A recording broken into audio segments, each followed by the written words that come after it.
All right, what is going on? Sorry, my dog stood up. That's their key to get up. Let's talk a little bit about the KS1. And we'll go over how I've set mine up, what I think about it, future changes, because you'll notice my setup is a little not so typical, and there's a reason for that. And yeah, so I got this KS1 back in March, so I've had it, let's see, April, May, June, July, 4 months now. Probably have 1,500 to 2,000 rounds through it. When I first got it, I originally put an EOTech on it, and just to kind of get some reps in, get to see how the recoil impulse was, stuff like that, you know. And I had my CRS1 at the time. Now I have the CRS3. Actually, I have all of them. Got another video on them. I really like the CRS3 on the KS1. It is just the recoil impulse, the sound, the flash mitigation, everything is just super happy with it. And I've had no issues with it. I've been running on, I think I got this mid-May. So yeah, I've had it on there for 2 months. Zero issues. And I've done some shooting in low light situations, mostly daytime. But as you can see, the KS1, I guess we'll talk about how I've set it up.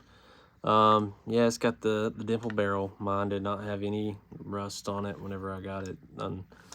And if you use your gun, it's gonna, you can see I've got tons of scratches on it. It's just been, I mean, that's the sand cutter. Got a sand cutter in it, and of course it's got the 3.2 bolts. Got my little cutie socket right here.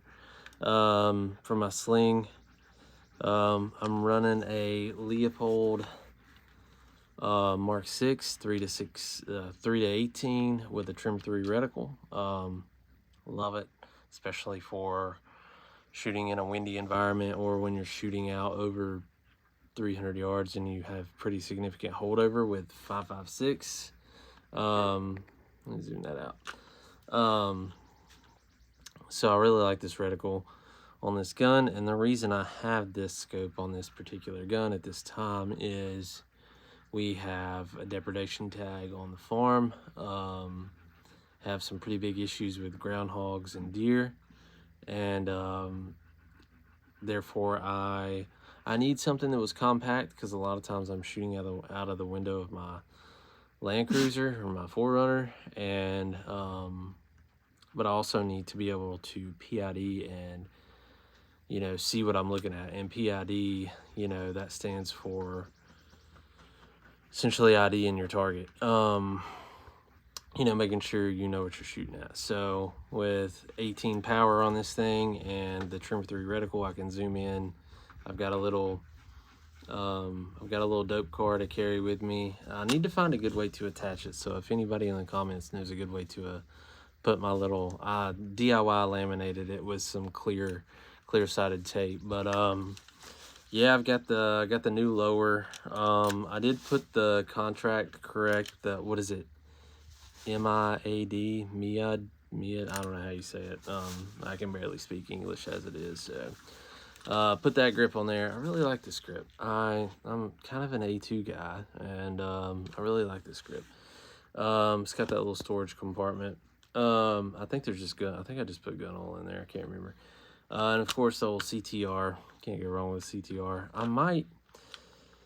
The CTRs are working fine for me. I have no issues with it, but I might try a B5 SOP mod next year. Actually, I have one. I just need to put it on, I guess. It takes 5 seconds. But, yeah, I got the new lower. So I've got the, and it's funny, I got this through, I bought a 14.5 SBR KS2 and then sold the upper and then SBR'd the lower. And, well, it was a factory SBR, so didn't have a choice. But and then threw it under this thing. So yeah, it's pretty much a factory gun. Oh, I do have an SSAE in it. Nothing wrong with the Knight's trigger. Just trying to be a little more accurate out at distance. I've hit some groundhogs at 350 with this thing, so it's pretty. I think that kind of speaks to the accuracy. Overall, it is a super soft shooter. It is just, it's like shooting a 22 LR. It shoots incredibly soft. I haven't had any malfunctions with it, although the past 2 months I've shot nothing but match ammo out of it, strictly, protecting the crops, the soybeans. So zero malfunctions. It's always on target. I haven't lost zero. I've checked my zero a couple times just to verify, and it's always dialed in. It's definitely heavier than my 14.5. I will say that, and it's of course the barrel. I did not expect that. That is something that was surprising to me. I mean, I knew the barrel was going to be heavier. I just didn't realize it was going to be that much heavier. So that was a surprising factor to me, and that was one of the reasons I kind of sped up getting a CRS-3 and a CRS-2, because they're a good 5 or 6 ounces lighter than my CRS-1.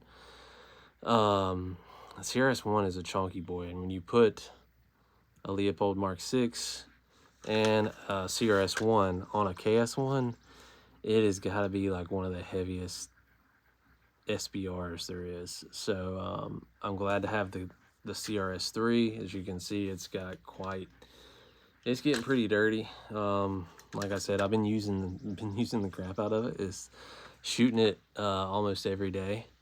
So it's getting used. You can see actually I need to get a microfiber and clean the lens of my scope. Well, I need to clean the whole gun, really. It's been getting used, and I do have a hand stop on here.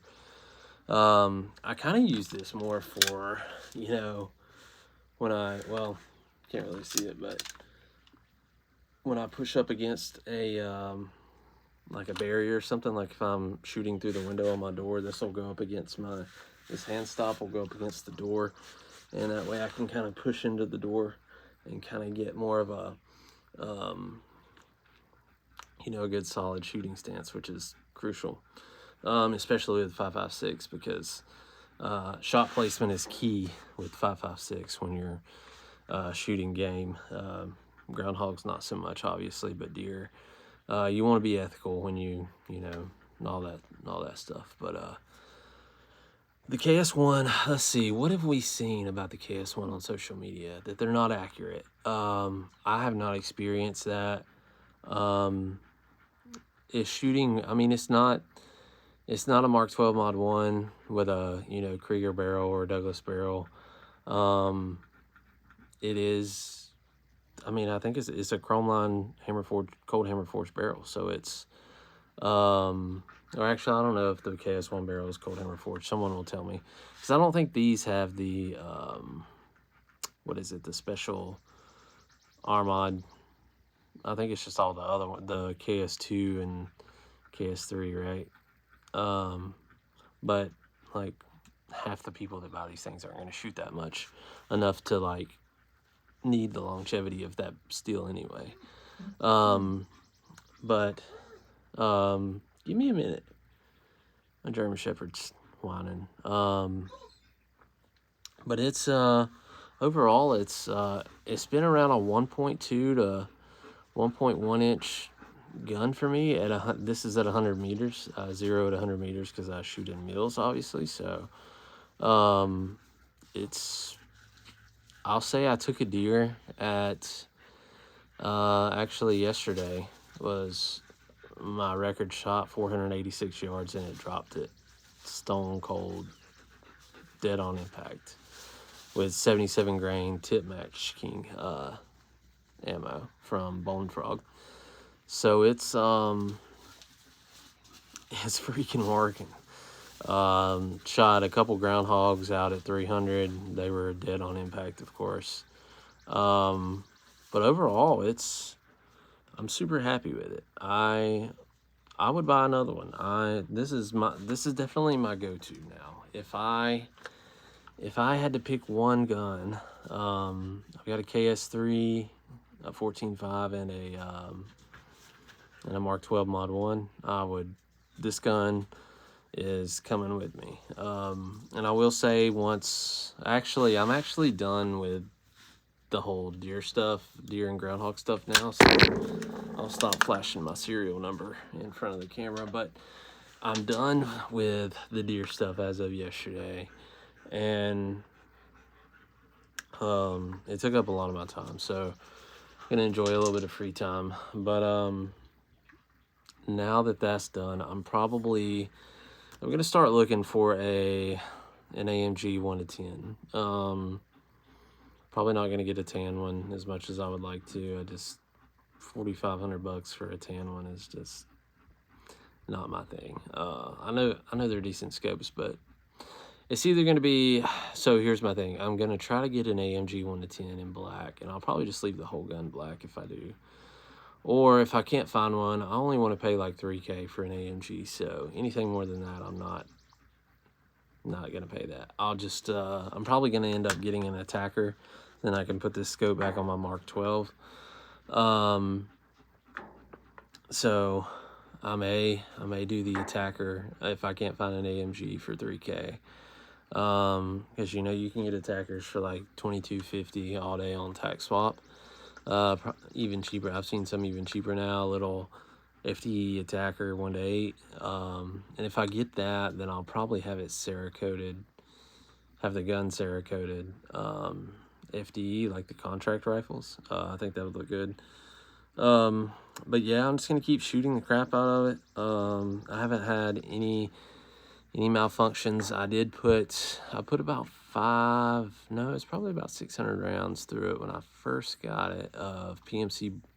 Was it PMC bronze? Yeah, it was the last little bit of PMC bronze I had. I had a little range day and I just put it through its paces. And then when the tag kicked in, I switched over to this scope, put the EOTech back on my 11.5, and I was really curious about the accuracy because, some people were reporting, 2.5, 3 inch groups, and I was like, well, that's not going to work for me. But, so I kind of kept my 14.5 on standby. That old gun had like, I don't even know, 8,000 rounds on it, and it was still shooting like 1.3 inches, so I knew she was solid, which is kind of still a little bit higher than you want it to be, but it's, again, I know those are Cold Hammer Forged chrome line, those are Armament barrels, but still pretty accurate for a lightweight profile 14.5. But this thing ended up coming through, and then with the CRS3 on it, it's really been a hitter. I'm super happy with it. Honestly, I would buy another one. I have thought about, like, next year just having a second one. So if, just having a backup. Not that this thing will ever go down anytime soon, but, 2 is 1 and 1 is none, right? So, gotta keep that in mind. But yeah, what else? I think that's about it. I got, if you know what this mag is, then I know that you know ball. So, pretty special. Yeah, I got a few rounds of TMK. I might go out and do like a little cold bore challenge and see if I can shoot it out to 800 cold bore. Cause I did, and I can post this. I did it like 2 or 3 times. We have a spot where you shoot across a bean field, kind of down into a valley, which is why it's a good place to shoot, because there's nothing, know what's beyond your target, and it's just like a giant hill, so you're shooting down. But set a target out there. It was 751, I think, and I got a cold bore first round impact with this thing and these tip match kings. And so I went to the gym, came back, and I was like, well, let me do it. I just want to see, like, was I lucky or was I good? I can't remember what my holdover was. It was like back in May, but I ended up replicating it like 2 or 3 times. So these things are freaking shooters in my opinion. I don't know if I don't know what's going on with the others that I saw, but this thing's freaking. I get a phone call. Let's see. There we go. Mine has been an absolute hammer. I love this thing. I would definitely buy another one. I can't think of anything I don't like about it. I've just kind of beat the crap out of it. It's mainly where my sling has been rubbing it while it sits in the front seat or something. Yeah, I take this thing on the 4-wheeler with me. I take it in the car or in the, go look for deer. It's been all, it goes everywhere. So, yeah, I love it. It's definitely my, zombie apocalypse, SHTF, insert your end of the world scenario here. This is the rifle for me. I will say if I was like, if there was something going on in the world and I had to, do some business, so to speak, I would not set it up like this. Like, yeah, this thing would be a really good recce rifle. Like, I would feel confident on a rooftop, like if I needed to provide overwatch for, whatever scenario there is.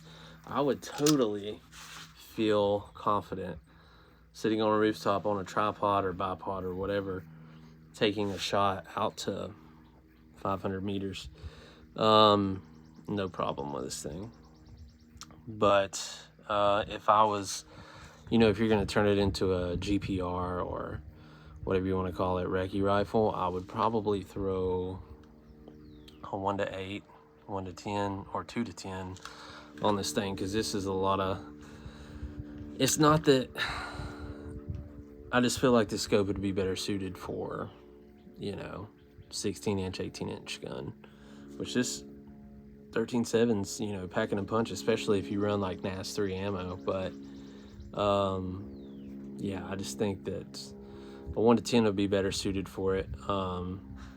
So you just kind of have to look at your use case and, what am I doing with my rifle? Where do I live?